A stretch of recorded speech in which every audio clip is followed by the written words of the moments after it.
more true than his cartoon today. Productively unproductive. Did you get my emoji reaction to your DM responding to my comment on the conversation thread on why we never seem to get any work done anymore? I know. I think back to my college days or graduate school and how difficult it was to focus on abstract philosophical ideas, to do my thesis. And I don't know that I do that kind of work very much anymore. Luckily, I have good instincts about what'll work and what won't. And so, consequently, I can look at a mailing piece and say, this is, why don't you try this? Why don't you test this? And then people say, how do you test it? I will put up the Eisenhower matrix. I put a piece of it up in the article. But Dwight D. Eisenhower reportedly prioritized his work life by classifying tasks as important, not important, urgent, or not urgent. Okay? And he had a 4-step matrix. This was way before Stephen Covey, who basically lifted it, who has a quote here, famously summarized it as, what is important is seldom urgent, and what is urgent is seldom important. And I remember I finished my thesis up when I was already well into work life, okay, and I was working as a marketing consultant by then. And one of the things I noticed was that we had a bunch of young guys, and we would go out for a beer every now and then. And when I got to the end of my thesis, and I really had to get it done, and I had a hard deadline, and mercy, not justice, I remember thinking that this is really important, that I really, after the years of work and all this, to get one more window of opportunity to finish it and to get it accepted and to get my MA on the end of my name. Nobody said, well, why don't you go home and work on your thesis tonight? Ever. No, never was said. It was always, well, you can get that done anytime, next week or whatever. Why don't you come out for a beer with the rest of us? And I realized how true Eisenhower's ideas were. Okay, what's important? No, and it isn't just urgent versus important. It's long-term investment versus short-term fun. You can almost boil life down to that, right? Is this, whatever it is you're doing, going to push you ahead, or is it going to, and the things that aren't going to push you ahead are the things that are more fun. I'd rather sit and watch a Packer game than I would cut the lawn. Just, why is that? Why is it that we delight in the nonsensical and the unproductive? I don't know. But the best example of that is the internet, the modern internet. I made an egg this morning. Turned out actually pretty well, but I overcooked it because I got distracted with Stellarium, which is an astronomy program, and I'm playing with the universe like this on my screen, and I'm just fascinated by it. And I can change my location to something completely on the other side of the world and see how they looked at it in the last few days, and how the moon is the crescent moon is coming up for Rosh Hashanah, and I don't know. All of a sudden I wake up and go, oh wait, there's eggs that are in the frying pan. But anyway, I caught them. They were overcooked, but they were nice and crunchy, which was good. So modern work culture prioritizes the urgent over the important, or basically the demands of others versus the things we really know we should do. So the default setting is to have constant notifications, alerts, messages to respond to as soon as they happen. And, I've tried to be pretty careful with my phone. I turned off the WhatsApp because it used to keep coming up in the middle of my live stream. Everything is fun. It's my whole family. We have this WhatsApp family thing, and we put up, pictures of the grandkids and videos and other interesting stuff that we found. And it is interesting. So I turned all the WhatsApp alerts off. If you want to get me, don't try to get me on WhatsApp. You'd be better off getting me on LinkedIn. Although those, I don't have any alerts on that either. I've turned basically every alert off on my phone. And then sometimes it still rings, which is, I try to turn that off as much as possible also. The average Slack user checks Slack 22 times an hour. That's every 3 minutes. That's basically just keeping it up and looking at it. Sending 70 messages a day. Okay, so that's 10 an hour more or less. And power users send 1,000 messages a day, which means you can't do really anything else. The result is that we have to constantly or consciously put guardrails on to find time for deep thinking. And I would contend we don't do pretty much any deep thinking anymore. We're going to relegate that to AI. You know, when people are putting up AI articles on 5 things direct mail can do for you, direct mail can do many things for you. That's how every AI article seems to start. If you're going to use AI, get rid of that first sentence for sure, right? That first summary of nothing. But anyway, if you can't think of 5 reasons off the top of your head, well, don't live stream, for heaven's sakes. Okay? So we don't do deep thinking anymore. I'm convinced of it. We don't think about the lies we've been told in the last 5 years and then say, oh yeah, but now it's going to be different. Now for sure they're telling the truth. Ironically, productivity tools themselves can get in the way of our productivity, right? This is another reason to hire some old fart who has some experience, right? I used to spend hours on circulation reports and on figuring out what would be the best thing to test next. And those things turned out to be worth millions of dollars to my clients, and how the AI and how the machine learning was revealing things. What was it telling me? If you slap it together and fling it out, you're missing the most valuable part of machine learning, which is what it reveals, but might be stupid. Or, you got to throw away the stupid and you got to find the jewels, and that's not going to happen from the machine. Machine can't tell the difference. So Ian Bagost at The Atlantic wrote about how Slack is basically Facebook. Slack's new design, I think this is funny, new design with its fresh prods to engage makes the software feel even more like social media. The interface seems hell-bent on getting you back into the program, even if you'd prefer to do the actual work that your job demands.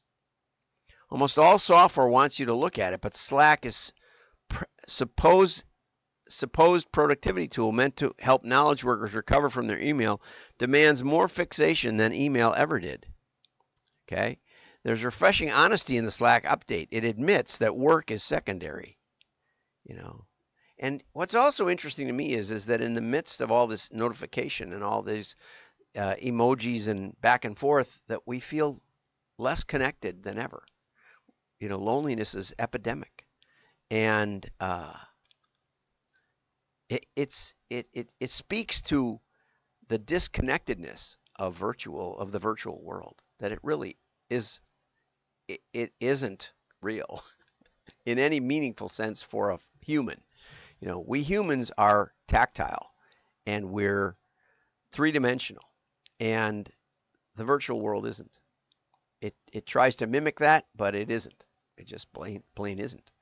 And with all this of the great enterprise software that preceded it, one now gets those things done in spite of Slack rather than by means of it. Most important for workers using Slack is using Slack.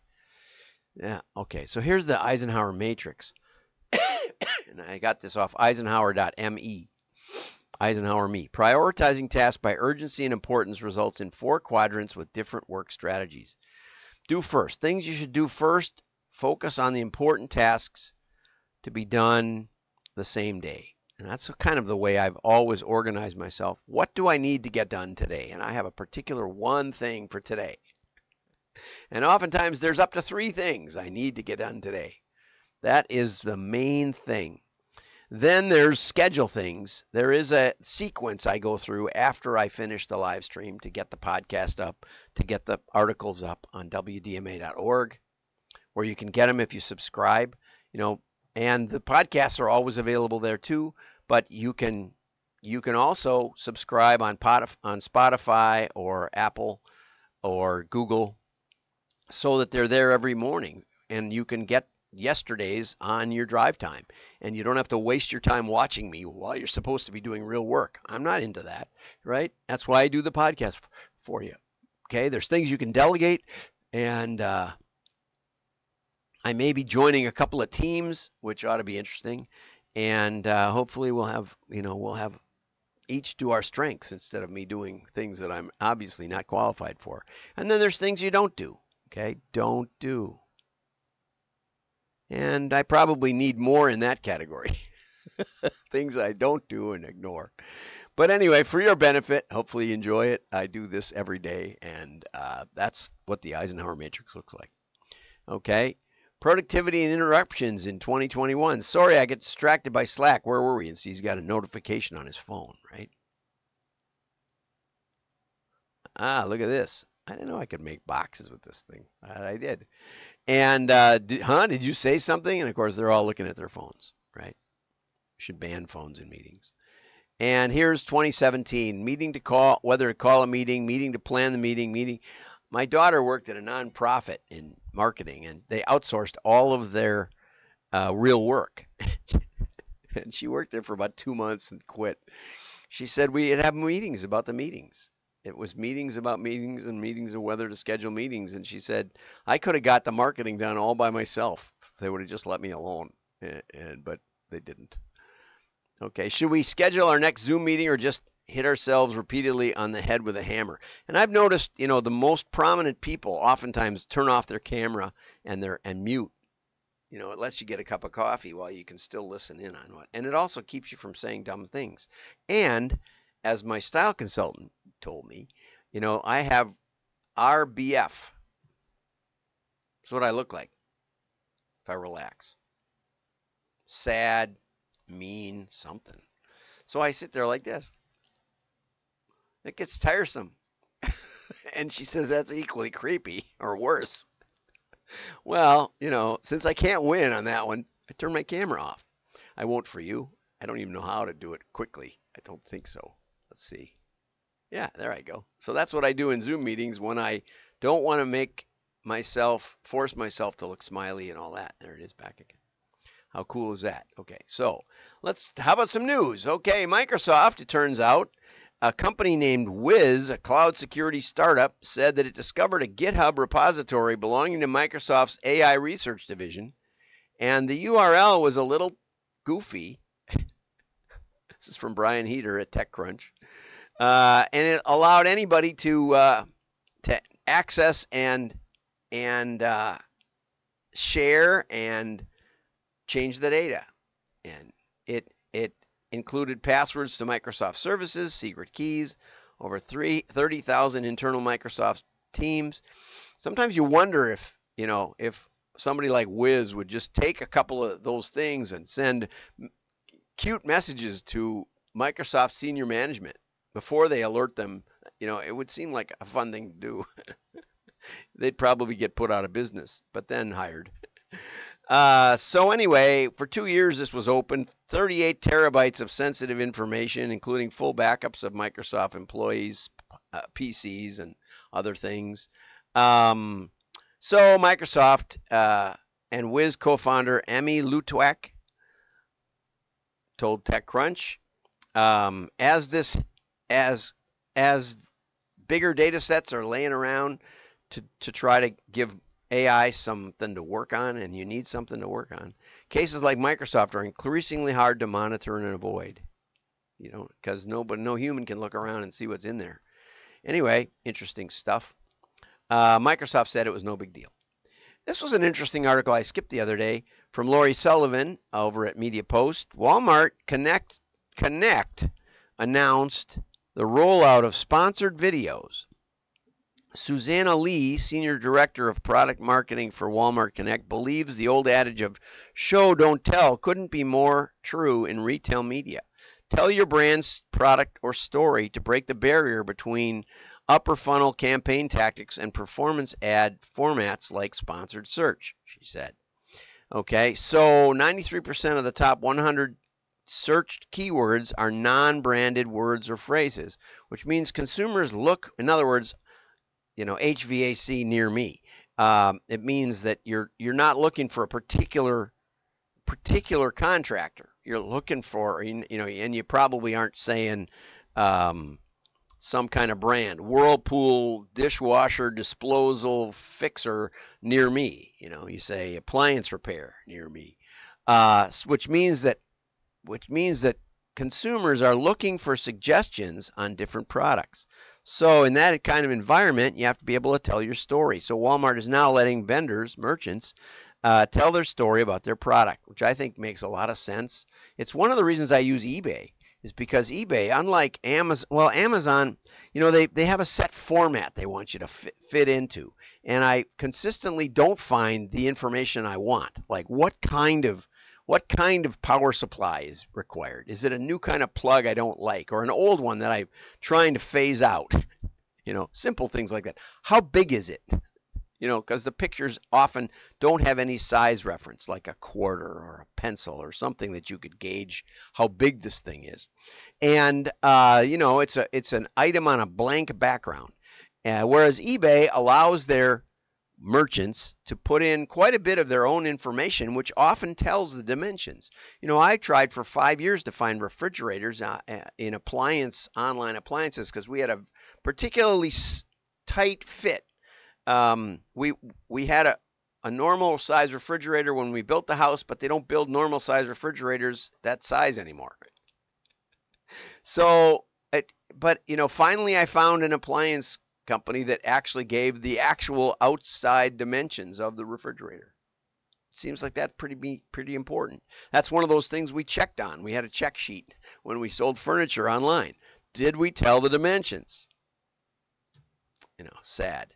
Okay, so storytelling may help, but the best way to tell stories is catalogs. Now, I've been saying about Land's End, so I owe Land's End an apology. I've been saying that they aren't the same kind of storytellers about the sheep on the mountains of New Zealand or Tasmania that they used to tell. But look at this. I actually decided to look through the Land's End catalog, and you can't probably see this, but you see this whole sidebar, and it says, to keep your cool, Cool Max. Fabric wicks moisture, built-in stretch, wrinkle resistant. Wear it tucked or untucked. Excellent. Both of those are ideas. I never really wear untucked. And look at this. It's a whole category feature. Okay? So instead of little pictures, just little pictures of items that you can't really relate to, they actually have a human being, right? And they tell a bit of a story about the items. And then they get to, in the next page, and there's tabs, and there's even call outs, no URL, of course. I mean, no QR code. And here's a dress shirt done right. Okay, and it talks about the features. So they're still telling stories. Thank you for that, Daniel. Awesome. They're still telling stories. And when you think about even this is a very small catalog in comparison to what you might get from Land's End. How many pages is it? Well, it's 59 pages. It's actually bigger than I thought. So a 60-page catalog, right? And, I mean, the amount of information in here compared to what you could put in a Walmart 60-second video, it's unbelievable. This is terabytes of information, relatively speaking, compared to the internet. And I can just go through it like that, really easy. And I can see the categories, and it can tell a story. And that's the main point. And you can test it. You can test with or without the stories, and I would encourage Daniel to put in a couple of QR codes to take me to that category on their website and see if it helps. Not just the website URL. Who cares about that? Anybody can type landsend.com. Leave out the apostrophe. Anyway, so don't forget the catalogs. Have a great day. Like and share. Your friends will know you're smart. Bye-bye. Repost on LinkedIn. It's repost.